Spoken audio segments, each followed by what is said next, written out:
네, 시청자 여러분 많이 추우시죠? 뉴스의 조수빈입니다. 한 번 시작한 겨울은 기세가 맹렬합니다. 오늘은 대설에 한파주의보까지 내려지면서 전국이 꽁꽁 얼어붙었습니다. 도로에서는 눈길 교통사고가 이어졌고요. 항공편, 배편이 끊긴 곳도 많았습니다. 심지어 내일은 더 춥고 눈도 더 온다고 합니다. 첫 소식 조현지 기자입니다. 쉼없이 내리는 눈에 세상은 온통 하얗게 변했습니다. 눈이 도로를 덮으면서 차량들은 거북이 걸음을 하고 있습니다. 거센 눈보라에 한 치 앞을 보기 힘들 정도입니다. 한파가 이어지는 가운데 서해안을 중심으로 많은 눈이 내리면서 전북 임실엔 11cm가 넘는 적설량을 기록했습니다. 충남 천안과 서산, 전북 전주 등에서도 많은 눈이 내렸습니다. 아이는 모처럼 타는 눈썰매에 신이 났습니다. 눈이 많아 좋아요. 썰매도 재미있어요. 길에 눈이 너무 많아서 조금 미끄러워서 조심조심 다녀야 될 것 같아요. 오전부터 내린 폭설이 한파에 얼어붙으면서 도로 곳곳은 빙판으로 변했습니다. 제설 안 된 부분 조금 있었는데 그 부분이 약간 운전할 때 좀 조심해야 될 것 같아서 천천히 이렇게 왔습니다. 눈길 사고도 속출했습니다.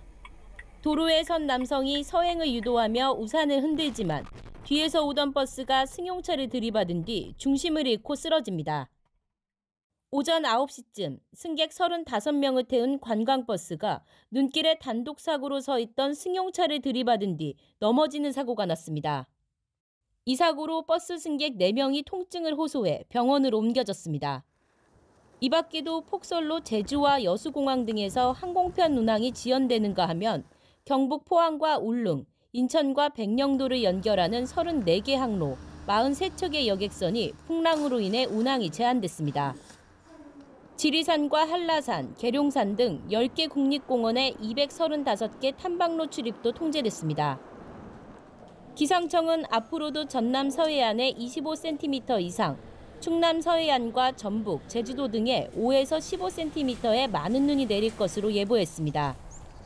특히 내일 서울 아침 기온이 영하 13도까지 떨어지는 등 한파가 이어진다며 건강관리에 유의할 것을 당부했습니다.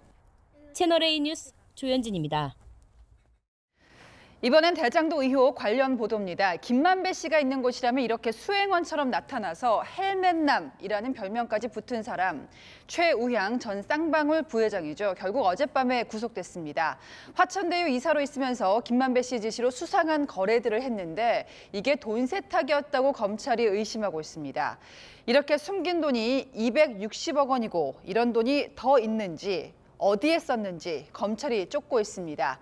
김만배 씨는 최 씨 체포 직전에 자해를 하고 아직도 입원 중인 상태죠. 손인혜 기자입니다.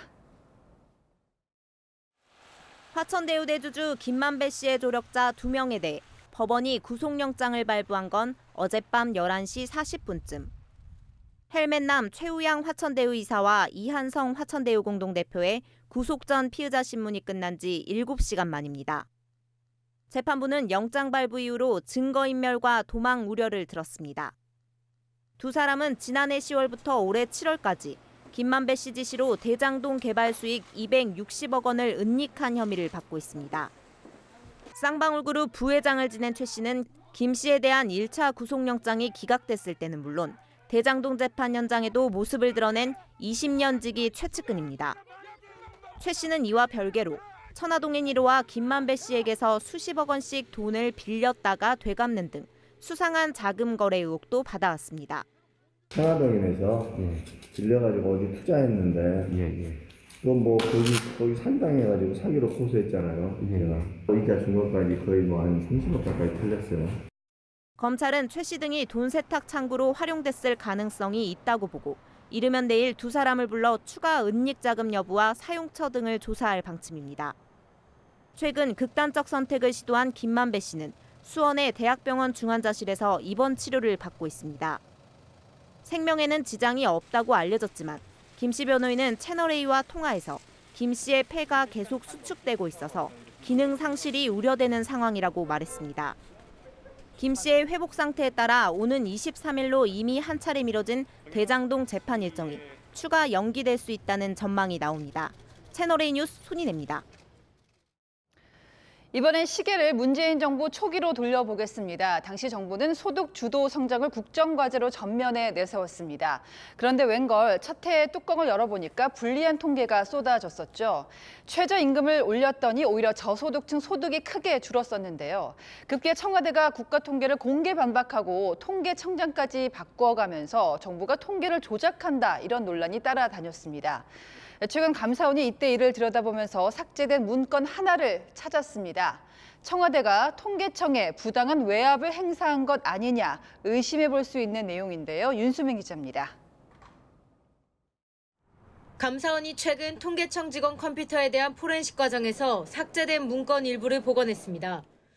복원된 문건에는 2018년 청와대와 통계청이 함께 회의를 한 뒤 통계청 직원이 내부용으로 작성한 회의 내용 보고도 포함됐습니다. 공식 결재를 거치지 않은 회의 문건에는 정부와 함께 해달라, 좋은 내용도 담아달라는 취지의 청와대 요청이 적혀 있는 것으로 전해졌습니다. 감사원은 이 문건 등을 토대로 당시 청와대가 통계청에 부당한 압력을 행사했는지 들여다보고 있습니다. 통계청 관계자는 감사 과정에서 통계청 자체 판단에 따른 결정이라며 청와대의 외압 가능성을 부인한 것으로 알려졌습니다. 이른바 통계 마사지 의혹은 강신욱 전 통계청장이 취임한 뒤 제기되기 시작했습니다. 통계청장에 임명된 안치입니다. 장관님들 정책에 좋은 통계 알리는 하겠습니다. 당시 야당은 통계청장으로서 부적절한 태도라고 질타했습니다. 매우 독립적이고 객관적이어야 되기 때문에 결국 보답하겠다는 것은 통계를 소위 코드 통계 이런 것을 통해서 이 보훈 통계하겠다는 것 아닌가. 어제 통계청에 대한 현장 감사를 종료한 감사원은 조만간 내년 추가 감사 여부를 결정할 방침입니다. 채널A 뉴스 윤수민입니다. 올해도 보름이 채 안 남았습니다. 내년 1월 윤석열 정부 개각설이 흘러나옵니다. 장관은 최대 서너 명, 대통령실 참모도 교체될 수 있는 분위기인데요. 윤 대통령이 집권 2년 차를 맞아 개혁의 신호탄을 쏠지 최수연 기자가 보도합니다. 윤석열 대통령이 일부 장관을 교체하는 개각을 검토 중인 것으로 알려졌습니다. 여권 관계자는 개각이 단행된다면 내년 1월쯤이 되지 않겠느냐며 분위기를 전했습니다. 윤석열 정부 출범 7개월이 지나면서 장관들에 대한 역량 평가가 이뤄졌고 집권 2년차 개혁 드라이브를 거는 차원에서 인적 개편이 필요하다는 겁니다. 이 개혁이라고 하는 것은 인기 없는 일이지만 회피하지 않고 반드시 우리가 해내야 합니다. 교체 대상으로는 새 4개 부처가 거론되고 있습니다. 산업통상자원부와 문화체육관광부, 행정안전부, 국토교통부 등인데 원희룡 국토교통부 장관은 국민의힘 당대표 선거 차출설이 나오고 있습니다. 개각과 함께 일부 수석을 교체하는 대통령실 개편도 이뤄질 전망입니다. 최종 교체 대상과 시기는 대통령 국정 지지율과 국민의힘 전당대회 등 여러 정치 변수에 따라 결정될 것으로 보입니다. 채널A 뉴스 최순입니다.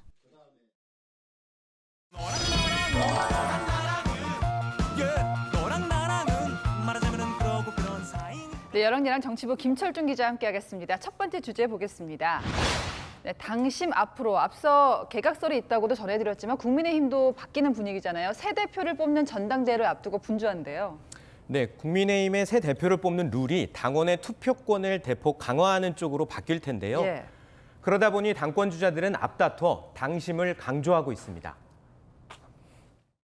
우리가 어떤 조직이나 단체의 장을 선출할 때 그 단체 구성원들이 대표를 선출하지 외부인이 선출하는 건 아니거든요. 당원 100% 경선은 더 이상 선택의 문제가 아니라 시대적 명령입니다. 당 지도부도 당심이 곧 민심이라며 치켜 세웠습니다. 지금 그 40대 이하가 33.3%, 실질적으로 그 일반 국민 표본하고 크게 다르지 않다. 당심은 민심이거든요. 네, 벌써부터 당원들을 찾아서 전국을 도는 당권 주자들도 있다는데요. 네, 나경원 전 의원은 오늘 오전 SNS에 경남 당원을 만나러 간다고 알렸는데요. 네. 나 전 의원은 윤 정부 성공을 염원하는 당심을 한 움큼이라도 더 담아오겠다고 직접 당심을 언급하기도 했습니다. 안철수 의원도 지난 목요일부터 4일간 경남에 머물며 당원들과의 만남을 상세히 알리고 있고요. 예. 당내 조직표에 영향을 줄 것 같은 모임에는 당권 주자들이 얼굴을 내미는 경우가 잦아지고 있습니다. 그럼 누가 반대하는가? 유승민 의원 같은 경우에는 당신보다는 민심에서 유리하다고들 하잖아요. 그래서 반대하고 있는데요. 그렇습니다. 유승민 전 의원은 당원 투표 100%로 새 대표를 뽑는 룰 도입이 자신을 떨어뜨리기 위한 것이라고 주장하고 있는데요. 유 의원은 국고 보조금까지 거론하며 비판을 이어갔습니다. 국고 보조금을 그리 받으면서 그럼 민심을 30%도 아니고 0빵으로 하고 예? 당심을 100으로 하면서 그 당심이 현장 투표하느라고 그 돈을 쓴다? 말이 안 되는 거죠. 자, 두 번째 주제 보겠습니다. 네, 작별 인사입니다. 대통령이 서초동 사저 이웃들을 찾아갔다고요?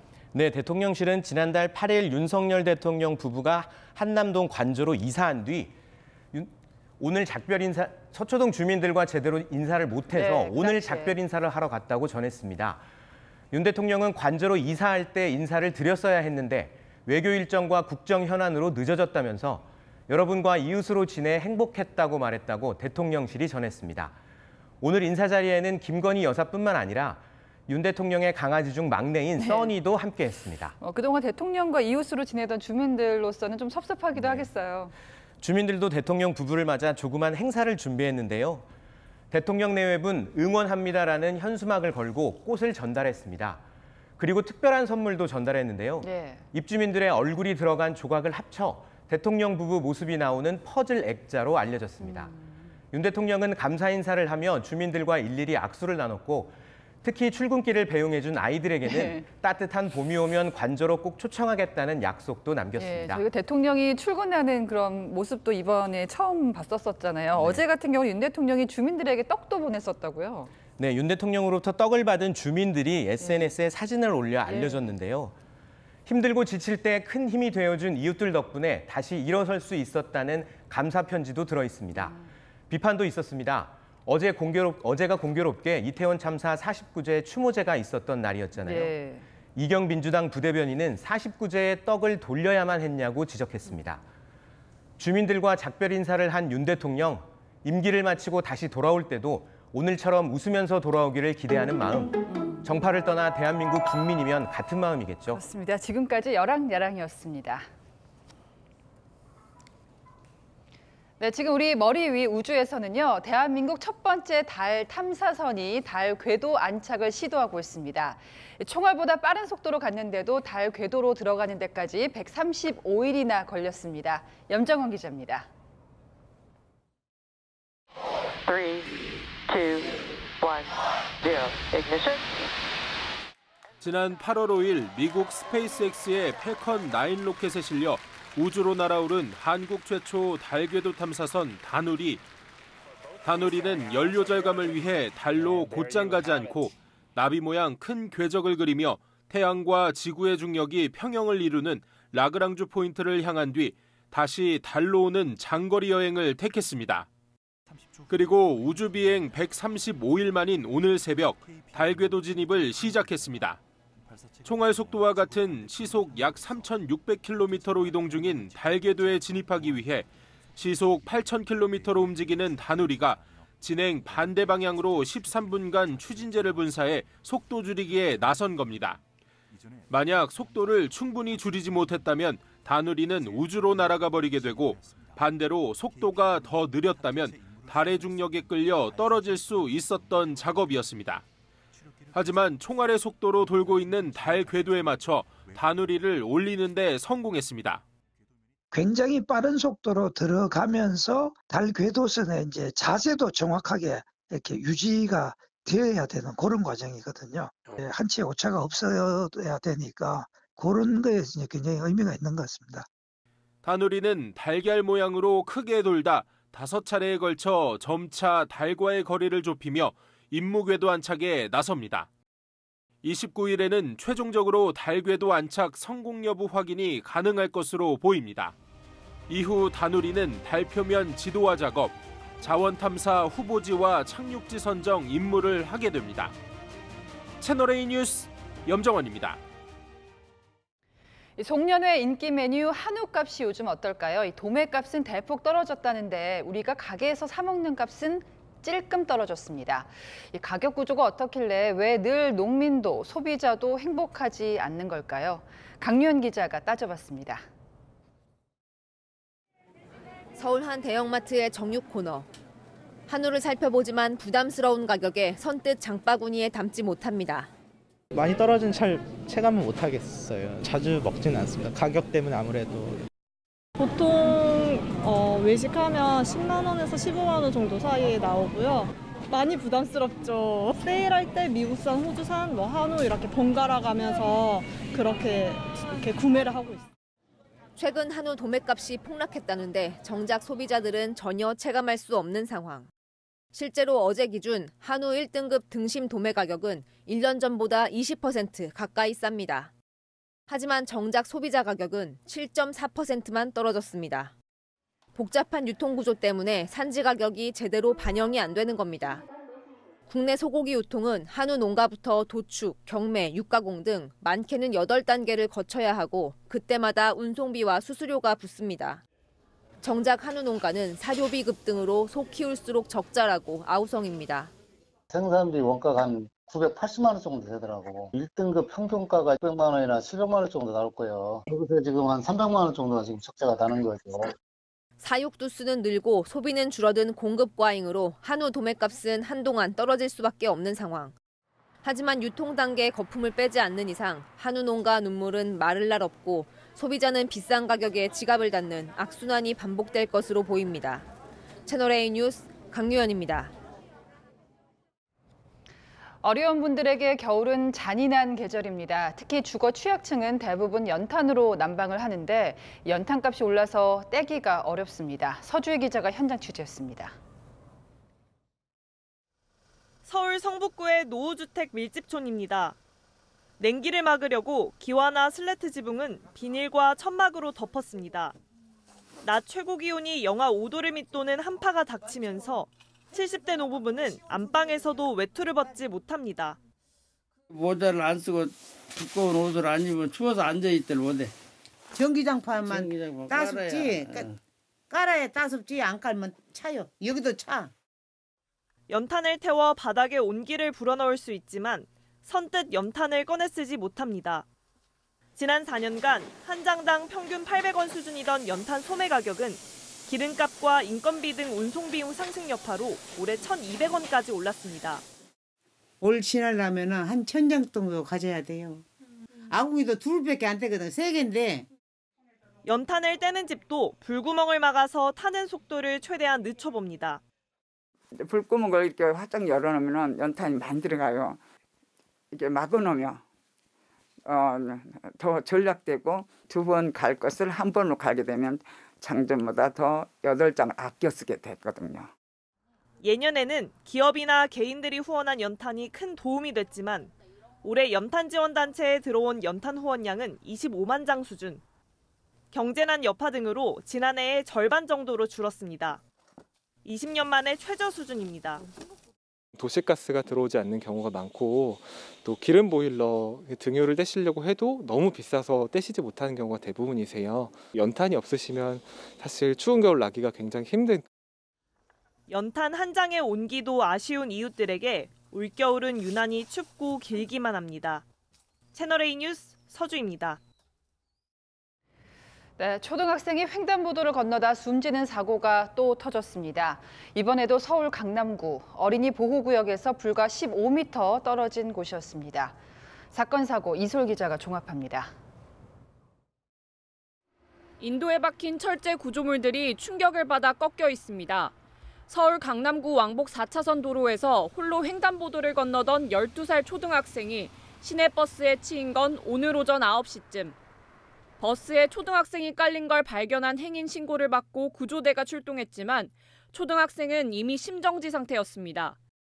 사고 장소는 어린이 보호구역, 즉 스쿨존 진입을 15m 앞둔 곳으로 속도를 줄이라는 안내 표시판이 보이는 지점이었습니다. 도보로 5분 거리에는 초등학교도 있습니다. 경찰은 사고 버스 기사가 교통신호를 어기지는 않은 걸로 보고 있습니다. 사고가 난 시각에는 눈이 쌓여 있었다는 주민도 있습니다. 통로에도 이 눈이 있었지, 얇게. 지금이야 누가 저 부서졌지만 다친 경우는 눈에 이렇게 흐옇게 달려 있어요, 바닥이. 경찰은 버스기사 등을 상대로 전방 주시 의무나 주행 속도를 잘 지켰는지 등 사고 원인을 조사할 방침입니다. 건물 위로 뿌연 연기가 솟아오르고 소방 헬리콥터가 접근해 물을 뿌립니다. 경북 영덕군에 있는 식자재 마트에 불이 난 건 오늘 낮 12시쯤. 임시 개장 상태인 마트에 있던 손님과 직원 등 30여 명은 급히 대피해 인명피해는 없었습니다.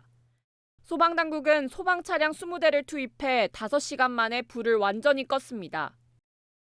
아침 6시쯤 울산시 울주군 공장에서도 불이 났습니다. 휴일 이른 시간이라 공장 내부에 사람은 없었습니다. 소방당국은 공장에 있던 기계 설비에서 불이 시작된 걸로 보고 정확한 화재 원인을 조사 중입니다. 채널A 뉴스 이소리입니다.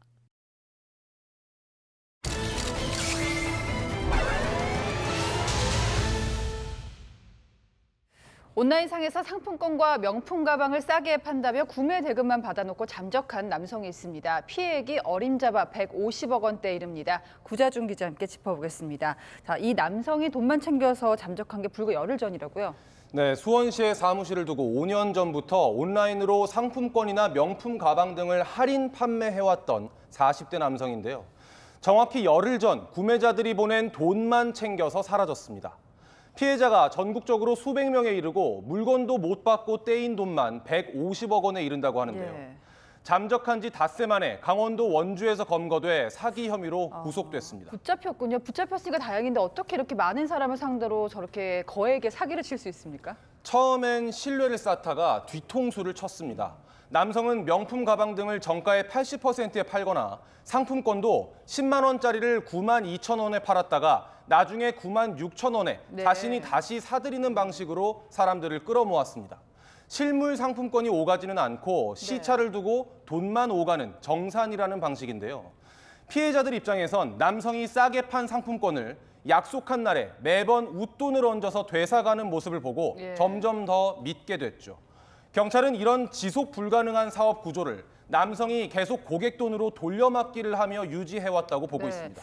이상한 사업 구조였는데 이렇게 하다가 이미 돈을 낸 명품이 있는데 이건 배송이 안 되고 말씀하셨던 상품권 정산도 중단된 거죠? 네, 피해자들이 배송 내역을 확인해 봤더니요. 인천에서 주문한 물건이 안산에서 배송 완료됐다고 뜨거나 부산에서 주문한 물건을 판매업체 사무실에서 이미 방문 수령했다고 뜨는 겁니다. 물론 이 남성, 물건 판매 단계부터 구매자들을 이렇게 안심시키긴 했습니다. 간혹가다 실태마루로 배송 완료 뜨는 경우 있으세요. 전산상으로는 상품 준비 중으로 정산을 잡히는 만큼 기다려주시면 판매자가 전산에 엉뚱한 운송장을 입력하는 방식을 쓴 게 아닌지 경찰은 의심하고 있는데요. 이 남성이 물건을 판 네이버 스마트 스토어의 경우 물건을 배송받은 구매자들이 전산으로 구매 확정 체크를 하거나 배송 완료 뒤 2주 정도가 지나면 자동으로 물품 대금이 판매자에게 전달되는 방식입니다. 남성은 실제로는 물건을 보내지도 않고 시간을 끌면서 자동으로 구매 확정 처리될 때를 기다렸다가 판매 대금을 챙기는 수법을 쓴 걸로 보입니다. 요즘에 스마트 스토어 많이들 하는데 저런 방식이었군요. 이 남성이 이제 잡혔잖아요. 가장 피해자들이 원하는 게 돈을 받는 거 아니겠습니까? 가능한가요? 경찰 확인 결과 남성의 금융계좌에 남아있는 돈은 없었습니다. 경찰은 범죄 수익을 이미 빼돌린 걸로 의심하고 있는데요. 사기 사건 피해 대금은 가해자가 스스로 돌려주지 않는 이상 민사소송을 걸어서 돌려받는 방법밖에 없습니다. 온라인으로 물건을 사실 때는 내가 요청한 곳과 배송지가 다르다면 의심해 보시고 주문한 물건이 오지 않아도 배송 확정 처리가 될 수 있다고 설명하는 판매자는 거르시는 게 좋습니다. 워낙 이렇게들 많이 요즘에 주문을 하시기 때문에 꼭 기억해야겠습니다. 사건을 보다였습니다.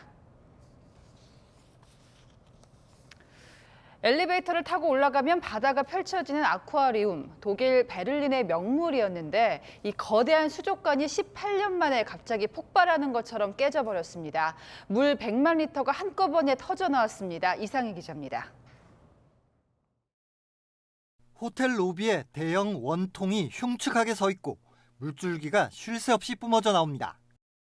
호텔 앞에는 엄청난 수압에 휩쓸려 나온 잔해들이 흥건하게 젖은 도로에 널려 있습니다. 잔해들 사이에 죽은 열대어가 보이고 겨우 살아남은 물고기들은 튜브에 담겨져 옮겨집니다. 투숙객 대다수가 잠들어 있었을 새벽 시간, 독일 베를린 도심에 있는 호텔에 초대형 수족관이 터졌습니다. 100만 리터 물과 100종이 넘는 열대어 1,500마리가 한꺼번에 쏟아졌고 투숙객 350여 명이 대피했습니다. I thought it thunders and then I went to my friend's room and there is a window there. You can watch the whole aquarium from there.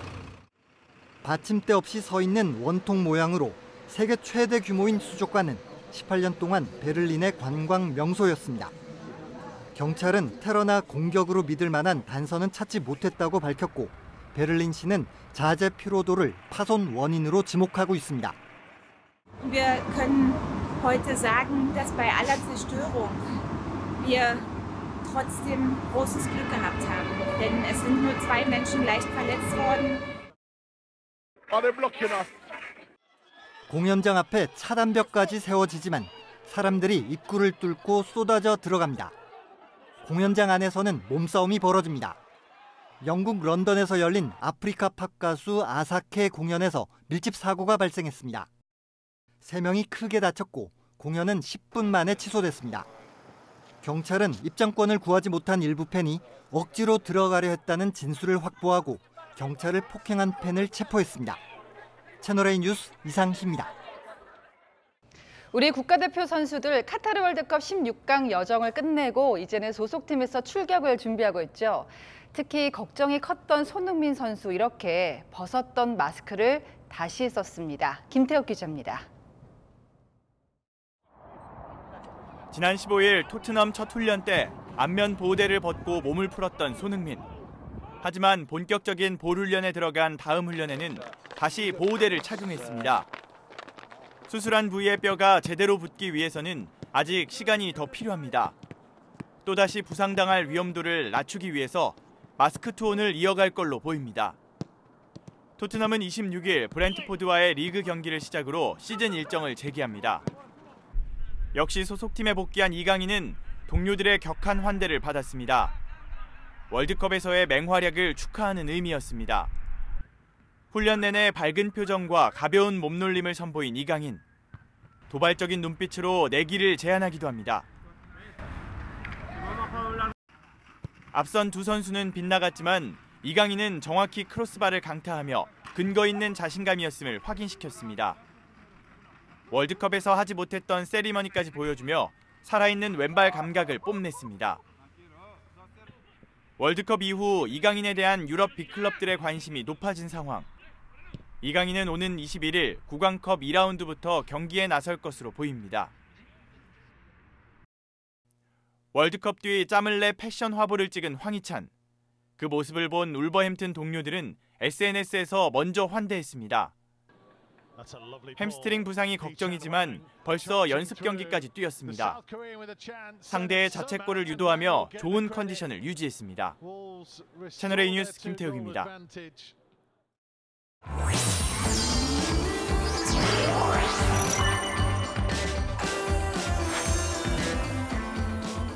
네, 오픈 인터뷰, 오늘은 안중근 의사 이야기를 담은 영화죠. 영웅으로 돌아온 한국 최초 쌍천만 흥행 감독 윤재균 감독님을 만나보겠습니다. 어서 오십시오. 네, 안녕하세요. 네, 반갑습니다. 와, 벌써 8년이 흘렀습니다. 국제시장 이후로. 갑자기 안중근을 들고 오셨어요. 어떤 계기가 있었을까요? 그 시작은 이게 국제시장 전이었어요. 네.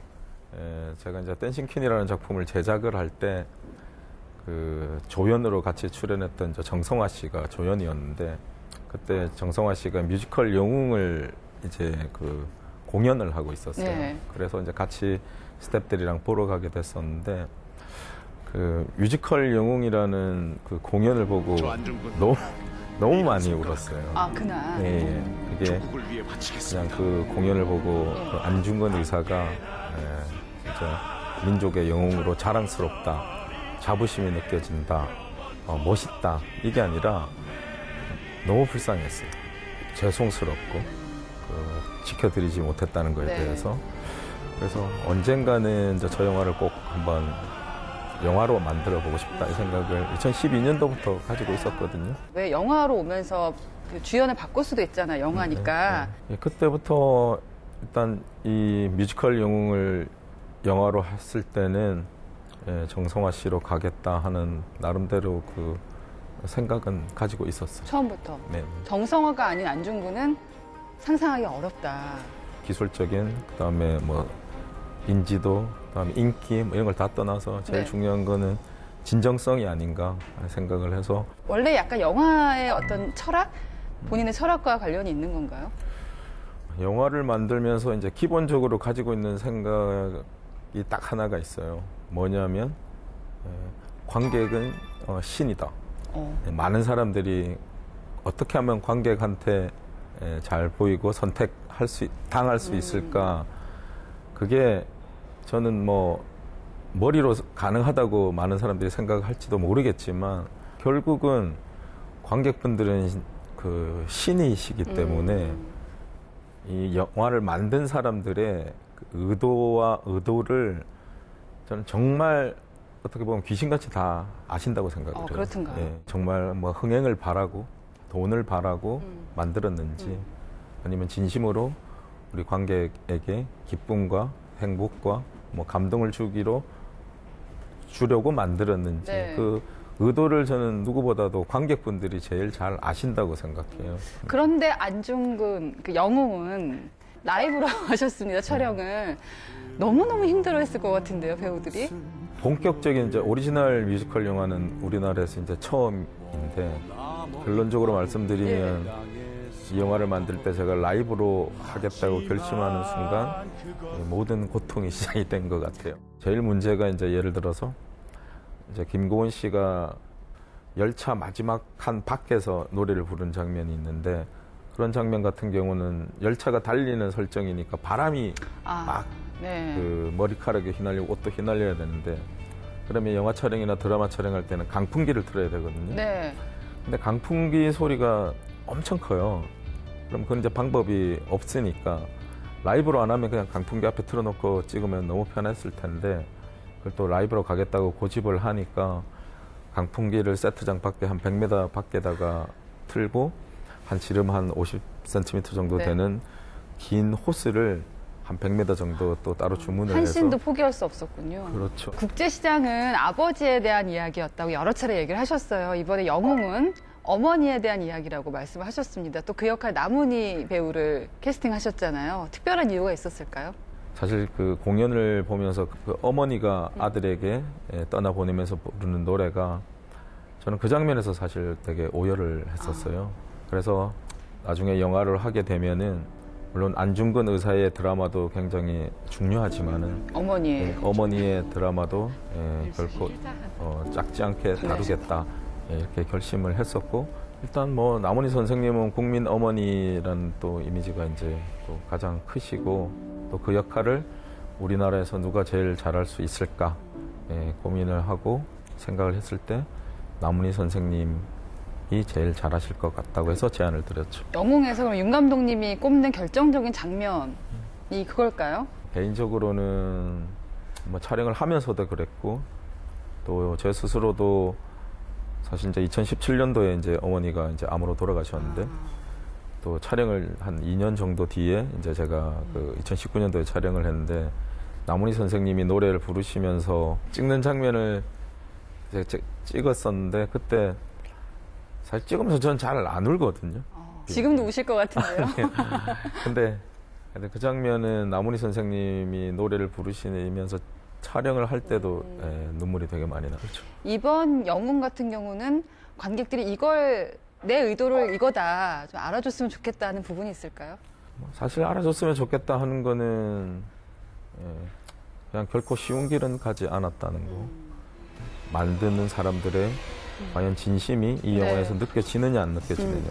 그거는 감독인 저뿐만이 아니라 배우분들, 함께했던 스태프들, 여기에 투자를 하셨던 분들, 이 모든 사람이 잘 만들어야 된다는 그 목표가 컸다는 거를 관객분들이 알아주셨으면 좋겠습니다. 만약에 영웅의 의도가 그대로 통한다면 굉장히 짜릿하실 것 같습니다.